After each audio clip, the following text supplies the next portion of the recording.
Hello बच्चों, चलिए प्रश्न को पढ़ते हैं। इसमें लिखा है कि प्रदर्शित ब्लॉकों के बीच घर्षण गुणांक का मान क्यों है किंतु फर्श जो है वो घर्षण रहित है। तो बच्चों ए हमें ज्ञात करना है कि क्षैतिज बल एफ का अधिकतम मान कितना हो सकता है ताकि दोनों गुटके जो है क्षैतिज सतह पर स्थिर बने रहें। और बच्चों बी हमसे पूछा जा रहा है कि यदि एफ का मान जो है वो ए में निकाले गए बल से 2 गुना कर दिया जाए तो दोनों ब्लॉकों के त्वरणों के मान ज्ञात कीजिए। तो चलिए बच्चों इस प्रश्न की मूल अवधारणा को हम देख लेते हैं। बच्चों यहाँ पर देख लेते हैं घर्षण बल किस प्रकार से लगता है। बच्चों तो घर्षण बल जो होता है दो सतहों के बीच में होने वाली सापेक्षिक गति का विरोध करता है। तो यहाँ पर बच्चों हम दो ब्लॉक मान लेते हैं, ये हमारा ए ब्लॉक और ये बी ब्लॉक मान लेते हैं बच्चों। तो दोनों संपर्क में रखे हैं बच्चों, तो ये एक दूसरे पर अभिलंब बल लगाएंगे। तो यहाँ पे बच्चों एक ए ब्लॉक के द्वारा बी पर लगाया गया अभिलंब बल बच्चों हम इस प्रकार से एन बी ए मान लेते हैं।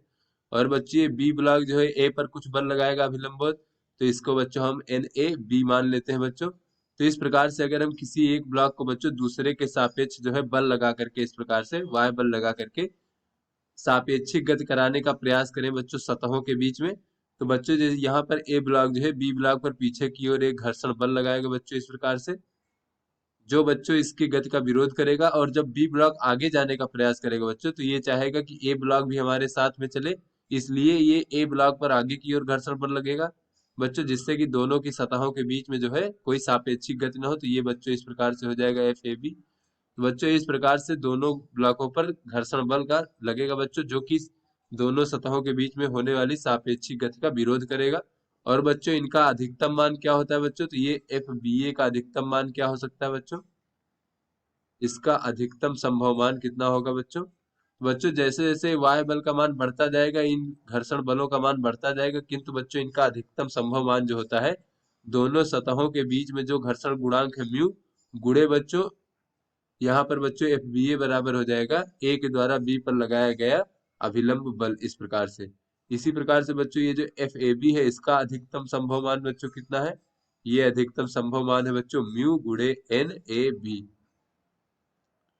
तो चलिए बच्चों अपने प्रश्न को हल करते हैं। तो यहाँ पर ये स्थिति बच्चों दी गई है और पहला हमसे बच्चों पूछा जा रहा है ए हमसे पूछा जा रहा है कि क्षैतिज बल एफ का अधिकतम मान कितना हो सकता है ताकि दोनों गुटके जो है क्षैतिज सतह पर स्थिर बने रहें। तो बच्चों स्थिर बने रहने के लिए जो है जब क्षैतिज दिशा में बल अगर संतुलित रहेंगे तो वो स्थिर रहेंगे। तो यहाँ पर बच्चों देख लेते हैं जब ये एफ बल इधर की ओर लगाया जाता है इस प्रकार से, तो यहाँ पर बच्चों ये जो है ये गुटका जो हमारा स्मॉल एम द्रव्यमान का गुटका है ये आगे की ओर जाने का प्रयास करता है।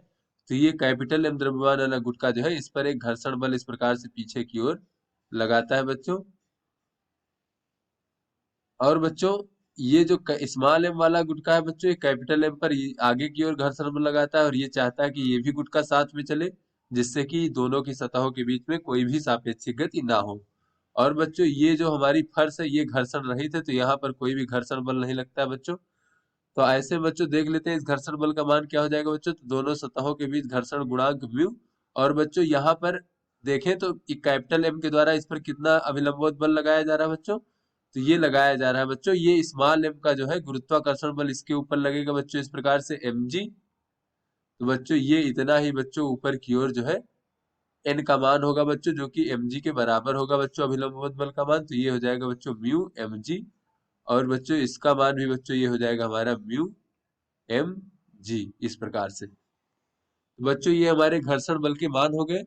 और बच्चों जब हम ये एफ बल लगा करके इसको खींचेंगे बच्चों तो इस डोरी में तनाव उत्पन्न हो जाएगा बच्चों, ये तनाव टी मान लेते हैं इस प्रकार से, तो ये बच्चों ये टी तनाव उत्पन्न हो जाएगा। तो यहाँ पर ये दोनों ब्लॉक अगर क्षैतिज दिशा में स्थिर रहे बच्चों तो क्षैतिज दिशा में जो बल लगने वाले बल हैं वो आपस में संतुलित होने चाहिए। तो यहाँ पर लिख लेते हैं बच्चों स्मॉल एम ब्लॉक के लिए बच्चों क्षैतिज दिशा के बल जो है संतुलित करते हैं स्थिर रहने के लिए। तो बच्चों इसकी इस दिशा में लगने वाला बल बच्चों एफ है और उसके विपरीत दिशा में लगने वाला बच्चों बल एक तो ये डोरी का तनाव है और दूसरा ये बच्चों घर्षण बल है।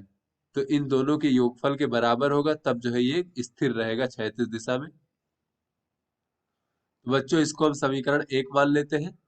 फिर बच्चों यहाँ पर कैपिटल एम ब्लॉक के लिए देख लेते हैं बच्चों स्थिर रहने के लिए। बच्चों इसमें जो है इस दिशा में लगने वाला बल म्यू एम जी है इस प्रकार से। और बच्चों इस दिशा में लगने वाला बल ये तनाव T है इस प्रकार से। यहां से हमें बच्चों दिख रहा है, इस समीकरण 2 मान लेते हैं कि T बराबर जो है बच्चों म्यू mg है।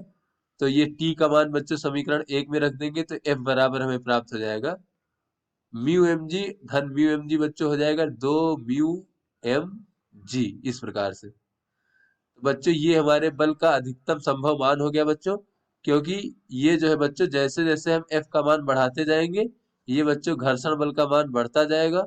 तो बच्चों ये घर्षण बल का अधिकतम मान है म्यू mg, यानी कि ये हमारा अधिकतम संभव मान है।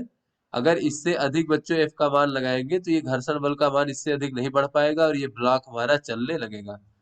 तो इस प्रकार से बच्चों जो है ये हमारा अधिकतम मान है बल का। बच्चों यहाँ पे कह सकते हैं बल का अधिकतम मान जिसके लिए दोनों ब्लॉक क्षैतिज में स्थिर रहे। चलिए बच्चों बी भाग हल करते हैं। यहाँ पर कहा जा रहा है बच्चों यदि F का मान जो है A में निकाले गए बल से 2 गुना कर दिया जाए तो दोनों ब्लॉकों के त्वरणों का मान ज्ञात करें। तो बच्चों ये जो है हमारा F का मान है बच्चों अधिकतम संभव मान, जिसके लिए दोनों ब्लॉक जो है क्या है क्षैतिज दिशा में स्थिर रहेंगे यानी चलेंगे नहीं। किंतु बच्चों ये लगने वाले बल का मान अगर हम 2 गुना कर दें तब जो है बच्चों क्या होगा ये हमसे पूछा जा रहा है। तो चलिए बच्चों देख लेते हैं। यहाँ पर बच्चों ये F का मान अगर इस प्रकार से है तो जब ये पीछे की ओर खींचेगा बच्चों तो यहाँ पर हमें पता है कि अधिकतम संभव जो घर्षण बल का मान है ये म्यू mg है इस प्रकार से, और इतना ही घर्षण बल बच्चों इधर लगेगा इस प्रकार से म्यू mg। और बच्चों ये डोरी में तनाव T रहेगा बच्चों इस प्रकार से। तो बच्चों यहाँ पर कहा जा रहा है कि ये जो लगने वाला बल बच्चों F है इसका मान अगर 2 गुना कर दें तो बच्चों 2 म्यू mg था, अब जो है इसको हम 4 म्यू mg कर देते हैं। तो उसके बाद बच्चों त्वरण का मान ज्ञात करना है बच्चों। तो बच्चों ये बल अब अधिकतम बल से ज्यादा लगने लगा, यानी अधिकतम बल वो बल जिससे कि ये ब्लॉक हमारे स्थिर थे, तो अब उससे 2 गुना लगेगा तो ये ब्लॉक मान लेते हैं बच्चों A त्वरण से इधर की ओर गतिमान हो जाएगा।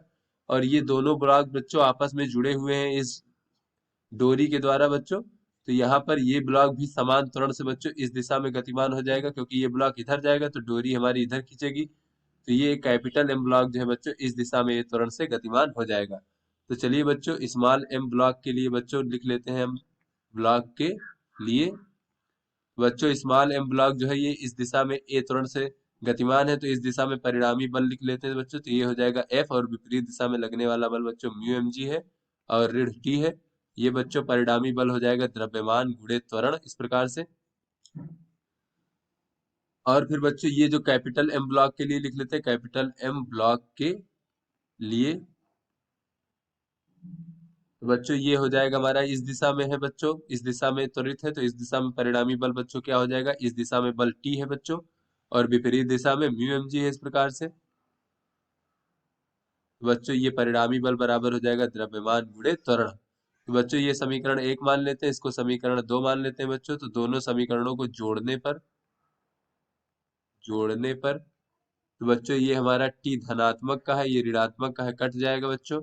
और ये हमारा हो जाएगा F ऋण का 2 म्यू mg बराबर बच्चों स्मॉल m धन कैपिटल M और गुणे त्वरण A। तो बच्चों ये F का मान रख देंगे 4 म्यू mg। तो बच्चों ये 4 में से 2 चला गया जाएगा तो हो जाएगा 2 म्यू mg बराबर बच्चों कैपिटल M धन स्मॉल m और A। तो बच्चों त्वरण A का मान इस प्रकार से हमें प्राप्त हो जाएगा 2 म्यू mg भागे बच्चों कैपिटल M धन स्मॉल m। इस प्रकार से बच्चों ये दोनों ब्लॉकों का त्वरण प्राप्त हो गया। अगर हम बच्चों उस अधिकतम बल के मान को दुगुना कर देंगे तो आशा करते हैं बच्चों ये आपको समझ में आ गया होगा। धन्यवाद।